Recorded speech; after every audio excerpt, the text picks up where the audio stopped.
Hello, Steve White, Steve Arts 89. Well, I was sort of talking about Taylor Swift. I did a video about how I think the streaming sort of system is being rigged, and then I did a video about how there's a bit of backlash with Taylor Swift, partly because people sort of see how she's manipulating that system, and just the way that her appeal has sort of worked.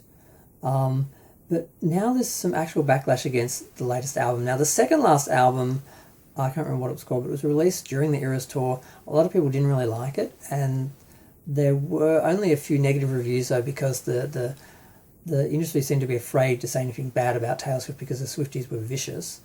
But then she did this latest album, and it was supposed to have, it was supposedly recorded while she was on the Eras tour, and a lot of people are complaining that it's not as good, that the quality of writing is there, it doesn't do anything new or interesting, and it just is a bit of a placeholder, that it's just a bit of filler, that she just didn't take the time to really sit down and really find a voice for the album and something original about it.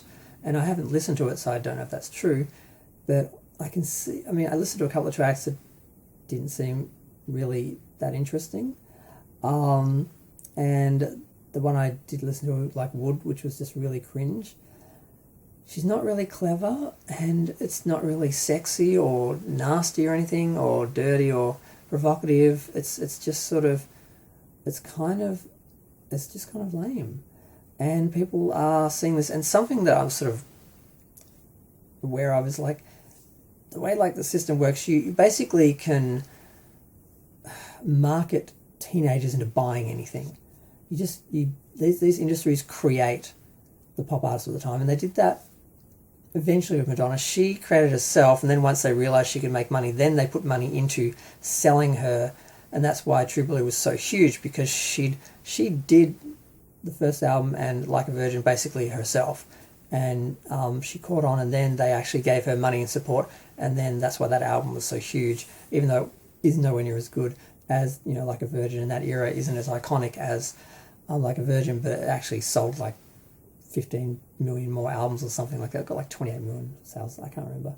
But that was because she had the payola behind it. She had the support of the radios and radio stations and the record execs and everyone. They were behind her because she proved that a female artist could actually make money.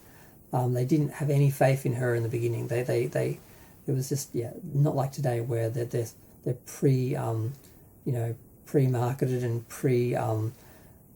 fabricated, based on that sort of Madonna blueprint, that pop star, blueprint.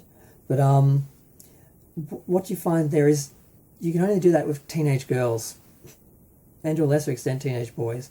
Once they grow up, they start. You can't market to them anymore. They're not that gullible. They actually will just listen to what they like, and that's why you find a lot of artists, they don't have the success in their later years, because not only they're not making the same mindless pop music that can be marketed in the same way, they're speaking about their life and speaking to their audience, and they're sort of growing with their audience. And sometimes if they're lucky, their audience will grow with them. Like Madonna always managed to keep her core audience and engage the general pop audience, and she often couldn't sell as many as the new artists, but she was on par with them.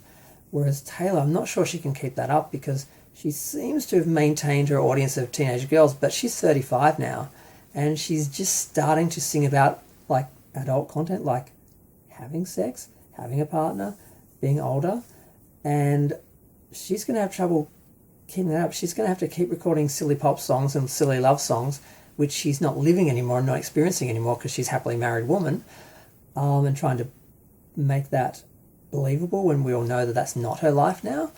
I don't see how she can maintain that. And the older women who were teenage girls once, who are listening to her, they're not going to listen to that silly pop crap, because they're going to be on the same emotional journey as her, and they're going to want her to evolve and grow and do more mature music, but they're not going to be able to sell that to the teens.